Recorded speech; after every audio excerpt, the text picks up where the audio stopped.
Hello, Physics 2212 Lab 2, Charged Tape Revisited. The purpose of this lab is to create a more sophisticated model for calculating the electric force on our charged tape from Lab 1. Instead of treating the tape as a point charge, we will treat it as a line of charge. We will be making use of GlowScript to accomplish this.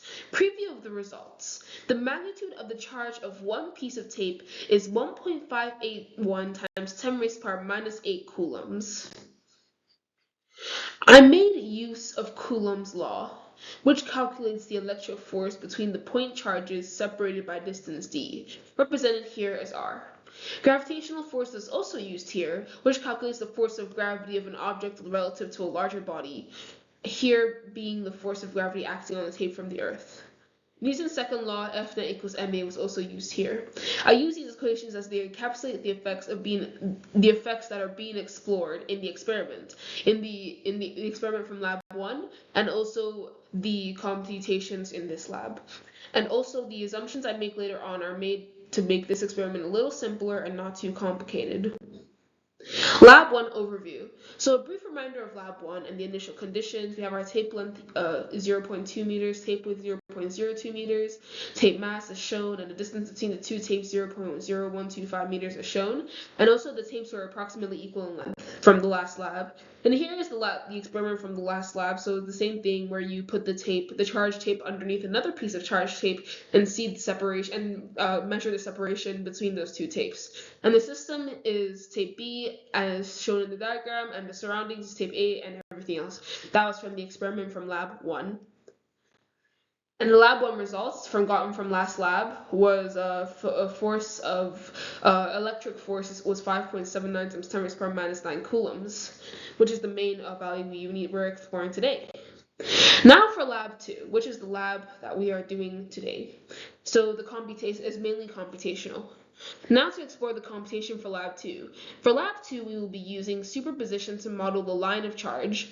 We will be making quite a few assumptions in this lab. We will be ignoring air resistance, and we will also be treating the line of tape as several point charges. We are also assuming that each piece of tape has the same amount of charge, and this charge is evenly distributed. We use quite a few of the same constants from Lab 1 in this lab, as shown.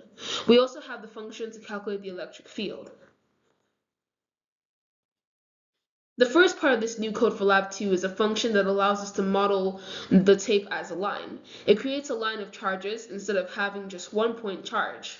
The functions and for loops below are used to calculate the electric field and the electric force at each small finite point of charge in the tape. It then adds these values together to create the total electric force on the piece of tape.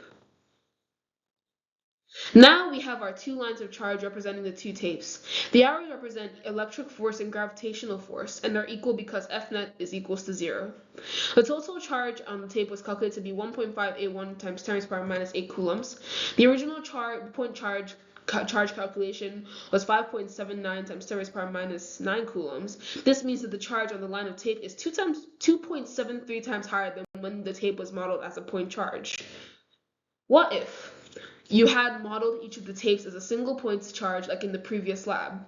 If it were a point charge, it would be the same calculations as the previous lab investigation, and the charge value would be 5.79 times 10 raised to the power minus 9 coulombs. Like we mentioned, this would mean that the line charge would have 2.73 times higher charge than the point charge. So the line charge is going to be higher than the point charge, which answers the next question: why do these estimates differ? Which value is more likely to be close to the real value, and why?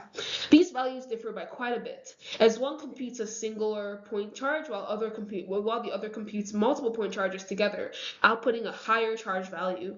The computation for the line of charges is more likely to be more accurate, as it more accurately reflects real life. In reality, the charges in tape would be distributed across the surface, not concentrated to a single point. Some sources of errors in this investigation were that perhaps the measurement during the experiment may not have been precise. Because the experiment is the backbone of this investigation, if any of the values are off, then it will affect the other parts in the investigation.